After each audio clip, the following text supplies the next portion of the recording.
What are the first steps that you'd recommend for someone who wants to build a strong personal brand from scratch? Yeah, great question. And I think the most important thing when you're looking to start off or improve is not directly some sort of magical social media strategy, but more about actually connecting with individuals. I personally believe if you build out a name for yourself, meaning like if you're actually a good individual to be connected with, you're valuable, you're helping people, you can be trusted, all those basic competence things, that will be the first step. All your connections you have, the friends, connections, colleagues, they will be the first touch point of your personal brand, anyways. So, the more you focus on yourself as an individual, the easier you can amplify all of that into your actual social branding. And that could be your social media, whatever things you're doing. So, that's really like the first thing I would think of.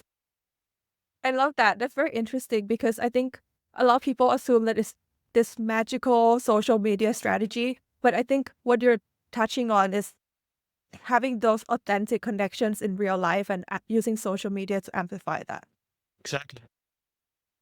So, for founders without a tech background, what's one low cost way to establish credibility as a personal brand online? I think we should look for communities and ways to tap into existing groups. If you're not connected yet, or if you're looking to tap into something new, there's communities everywhere and free. Like you don't have to pay necessarily.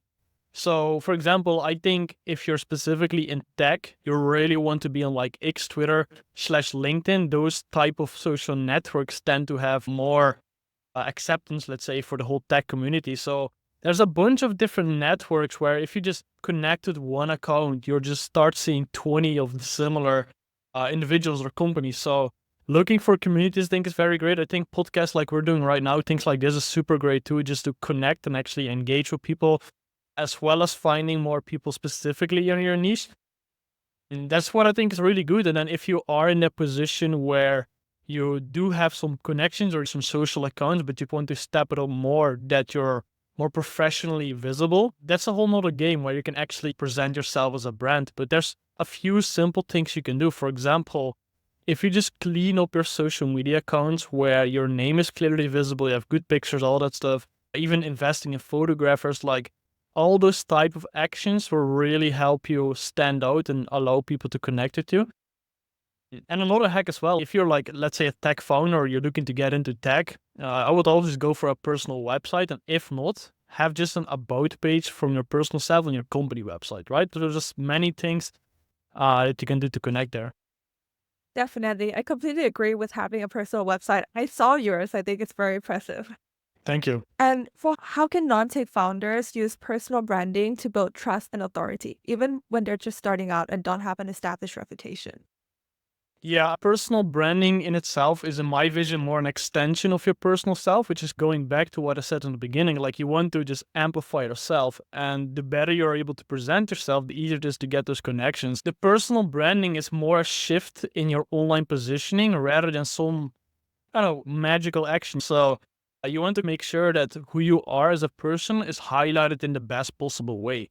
Because you can be as successful as you can. You could have the major accomplishments, but if you do not know how to share it, nobody sees it. And it could be as simple as just having a very good LinkedIn profile, right? So it really goes into all different levels.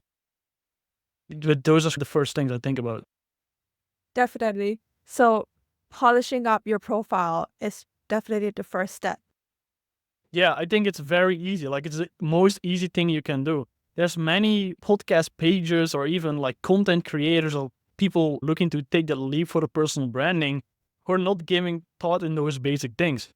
And what I'm personally focusing on personal branding is much bigger. It's actually getting clients on the red carpet where they get on TV shows, on big podcasts, on big publications. So it's all a bigger step.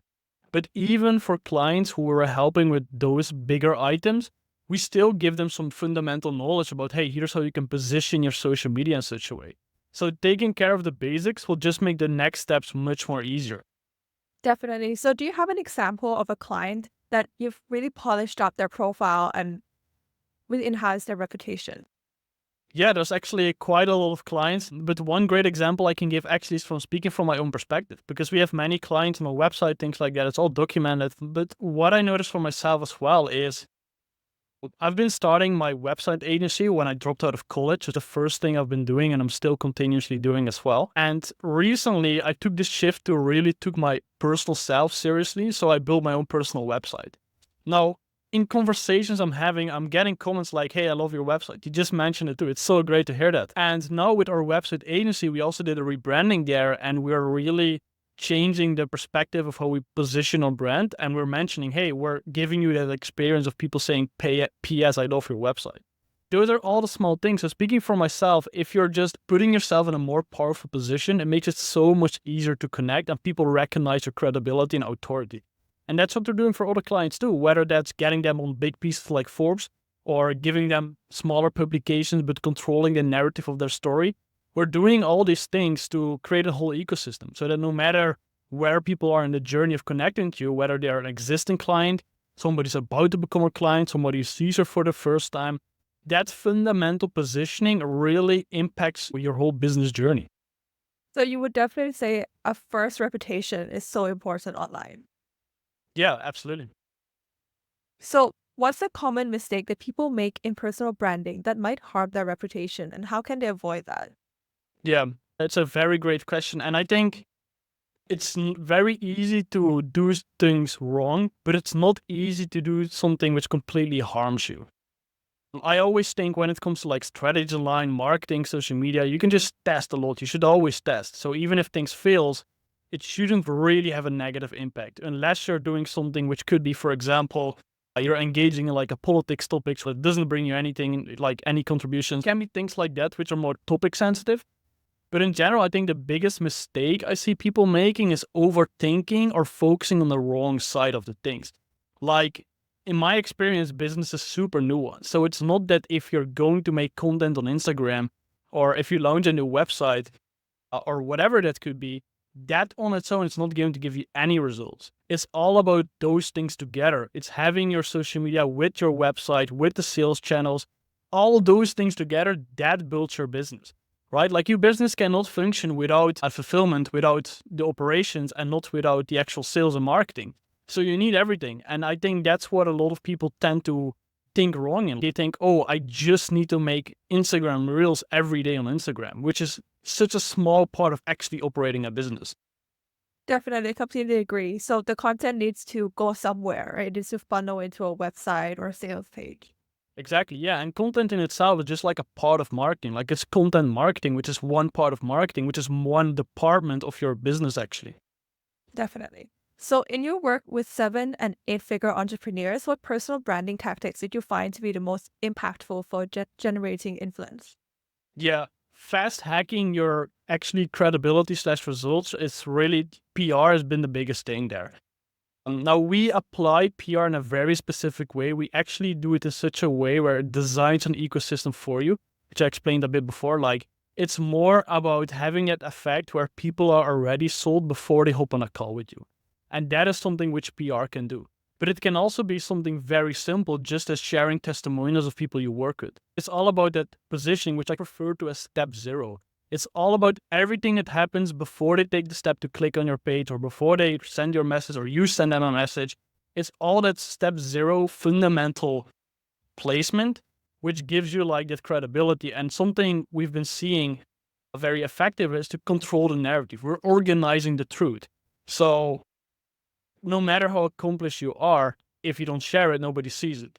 And if you share it in such a way where it highlights your successes and strengths, it gives you more credibility and it gives you more actually opportunities to connect with people. Having that fundamental place where people see you, they're visiting your profile on LinkedIn, Instagram, your website, and they see you've been in publications or they see you on podcast, that makes it so much easier because you're installing the beliefs that you need the prospects to have because they're reading or seeing or whatever, listening to your content, your messaging, they see you. So you're already positioned as the one person versus being one of the many persons. Definitely. So positioning yourself as a thought leader and not just creating content out there. Exactly. So how would you advise someone to differentiate their personal brand in a crowded digital space, especially when they feel like they don't have a unique story? Yeah, it's so great because in some way everybody's unique, right? But it's all about sharing the stories and actually making sure that people see it. Like without visibility, you're almost dead in the digital age, like business speaking wise. So that's so important. But there's many small different things that you can do that really give you that fundamental step. And the way I see it, actually, like personal branding should be serving the same as a company. It should have its own marketing plans and it should also allow you to directly make sales. So your personal brand, which is like the amplification of who you are in like a digital way, that is really how I see that. And some very easy things you could do, for example, is having the same name for yourself on all your social media accounts.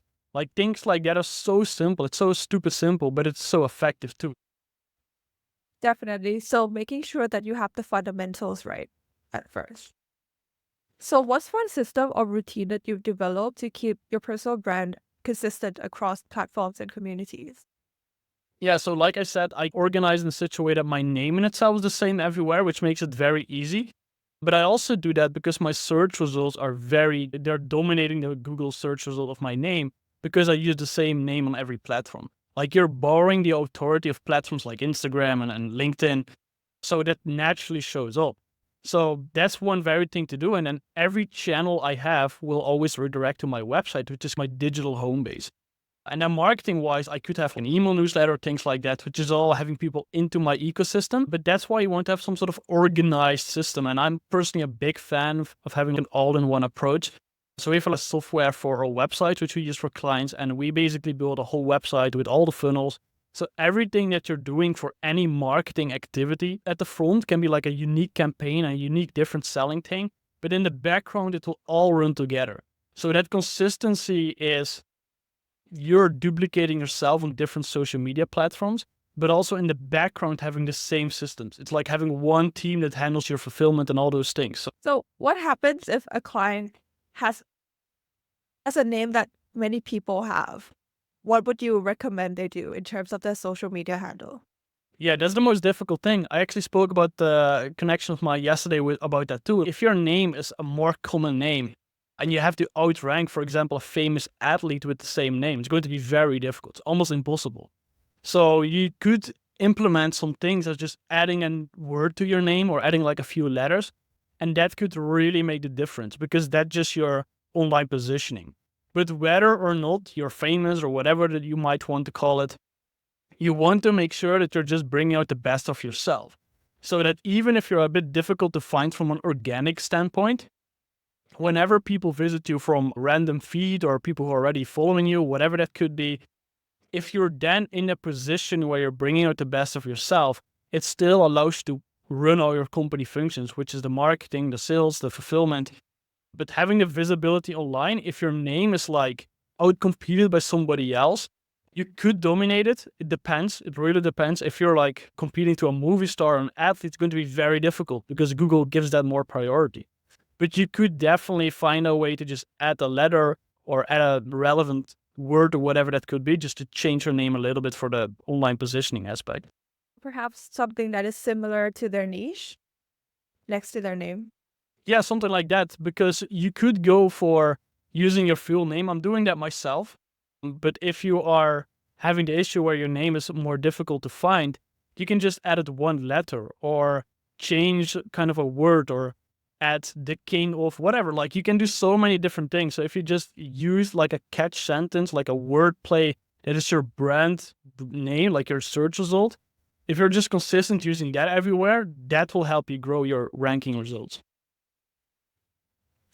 So, was there a defining moment in your journey that shifted how you approach personal branding and influence? Yes, actually, not too long ago. It was actually about a year ago. I got really introduced into the world of media and PR. And that has been a major amplification of everything I've been doing. So I've been active within the website marketing for a few years, dropped out of college and all that thing. But when I got introduced into the field of PR and media, it really made a huge difference because there's so much transformational results. It's such a big world. And how we're actually helping clients is so big, like we're really making such a big impact. So that has been a big turning point for me because that really showed me what the true potential is and what it means to actually pre-sell people versus trying to do so many different things to hard sell people. So, you're helping founders and entrepreneurs establish that reputation even before their con. Yeah, exactly. Because it's no matter where they are in the journey with you, that if they enter your ecosystem, like meaning if they see you anywhere for the first time or the second time or the 20th time, your positioning matters a lot, right? That's really the main element. And then what a lot of companies try to do is they're trying to do all of the sale process during the call. They're doing all the effort more in a cheapy way to get people on the call. And then once they're there, then their whole game of selling start versus actually positioning yourself and marketing yourself in such a way that their selling happens before people hop on a call with you. And that makes it so much easier because people are expecting the closers, the sales calls, the sales representatives to be the key person in the business. But that's not necessarily always the case. Definitely. So just making sure that perception is good from the beginning. Yeah. So building a personal brand can come with a lot of self-doubt. How do you personally deal with imposter syndrome or the fear of putting yourself out? Yeah, for me personally, I'm not really too worried about putting myself out there. And that's why I also think you should be proud to just carry your name, which is also something people could be confronted with. Oh, should I use my personal name? What if people see me? But I think in the end, you should really stand behind that. You should really be proud of who you are because that's how you are able to connect with people. If you're using some Spider-Man logo, nobody's going to have that human touch with you. So you want to make sure to position yourself in a very professional way and using your name is like the starting point. But it's natural to have any doubts or fears or whatever confrontations you would have that might be negative. But for me personally, putting myself out there isn't a step. It's more about doing something which could not work. Like I'm more analytical myself where I think, okay, what if I do start posting every day and I just lose all my time and all these things? I'm more thinking towards what brings me results versus then what could damage me. But that's why I think the most important thing is just to always test and make your own conclusions, no matter what you're doing. So making sure that you're testing out a variety of types of content and also, yeah, I think you're right. People should really stand behind their name. I think a lot of people are quite scared, and usually the people who are scared are genuinely some of the most qualified people I know, but they don't put themselves out there. But then they go around and like you said, that we are our own personal brand when we go around and meet people in real life. And they do that. But if they just amplify that online, it would make such a huge impact in their careers. Yeah, exactly. And to tell a story about this as well, I was talking with my dad a few months ago, and on his phone, he had his location services enabled. And I was like, why do you have that always enabled? Like, you should just only put it on when you need it for GPS or something. And the reason I said it is everything is tracked, and the more data they have of you, it harms you. And cybersecurity is a huge deal. People are not aware of it at all. But my dad was like, they have anyways, like they have it all anyways. And that's so true. If some organization or whatever wants to find you, they can find you. So that difference of putting yourself out there fully isn't really harming you in any way, unless you're doing, I don't know what if you're doing something which might not be something you want to stand behind. Of course, that could damage you. But if you're not an illegal operating person or business, you can just freely stand behind that. And in fact, if you present yourself in such a way, it really amplifies every connection you make. Definitely. I think what your dad said is a very good point. It's like how people are afraid of using AI because they're afraid the AI will have their data, but actually Google already has all our data and all these companies already have it anyway. Yeah, and I do think you should be a bit, conscious when it comes to security online, Yeah, especially with dealing accounts and all those things.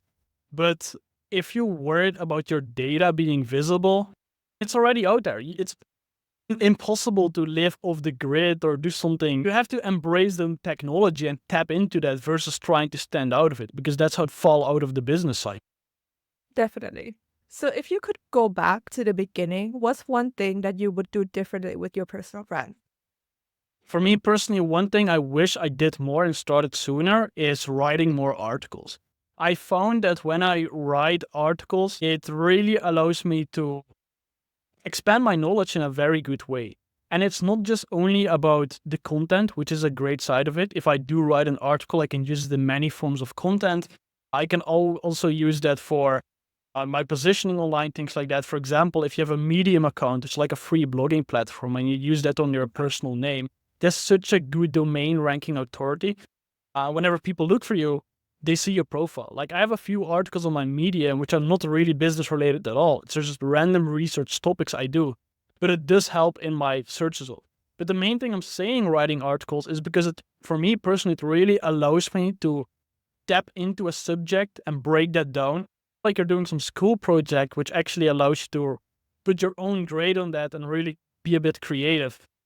And I'm not an excellent writer myself, I would say, and I'm not really that creative actually, but just putting yourself into those topics and bringing something out, that's research. That's valuable points that could explain your methodology of how you do things that can attract clients. Or it can be an inspiration blog of how you create content. So that's definitely something I wish I did more. I'm doing this like a side hobby. But yeah, that's definitely something I wish I'd started sooner. Definitely. I think long form content is also very fun to create, right? So like you learn a lot about yourself as you write something. Yeah, and also I think you touched on the different topics you can write. I think there is something that people have concerns about when it comes to their personal brand, is that what niche should they be in, right? What if I'm interested in basketball and I'm also in tech, but I want to write about basketball? What do you have to say to them? You should just do it. And that's why you should just really put yourself behind yourself. Yeah, If you have a different type of interest, that doesn't harm you in any way to express all of that. Now, there could be some things where you say, oh, that might not be the best thing to share. For example, I always, most of the time, listen to rap music. I do it super often for many years. And I could throw it here and there in some of my Instagram reels because it's just my personal vibe. But I know that it doesn't amplify my marketing and my sales goals. So I'm not expressing everything there, which I could do. But on my off time, I'm watching some videos or some interviews of things I really am interested in, right? So you can organize that. But some of my articles, for example, on Medium, I wrote an article about Vince McMahon, who's like this guy, WWE. And that was before all of the news with him came out. It's completely irrelevant. But I wrote that because I found it so fascinating that when I searched his name, the guy was a billionaire. I was like, wait a minute. He's actually a very accomplished individual. And that inspired me to write about it and research about that. So that doesn't really have to do anything with myself, as in my marketing and sales and all that stuff.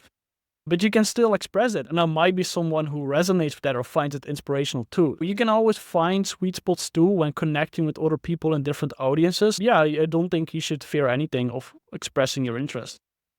definitely. So express it, but also look in terms of your business goals. So perhaps have a bit of a balance between that. Yeah, that could be something you could do. Or you can just have, I don't know, it really depends on your personal like preference, but you could even have some sort of a digital profile you're just using for your personal self versus your marketing functionalities. You can organize them that way if you feel the need for it, but it really just depends on what exactly you want to do and what you're actually engaging with, right? Definitely. So thank you so much, Lawrence, for coming today. Is there anything that you want to leave the audience with for people who are just getting started putting themselves out there? Yeah, first of all, I really appreciate being here. I had a great time too. I think we had a great conversation. And for anybody who is checking this out, if you'd like to learn more about positioning yourself, I have a free guide that is just free to download. It really emphasizes how you can dominate your Google search results for your brand. So if that's something you're interested in, you can check out my website. It's there. And that will be the main thing I'd recommend. Awesome. Thank you so much, Lawrence, for sharing all of your insights today. Thank you.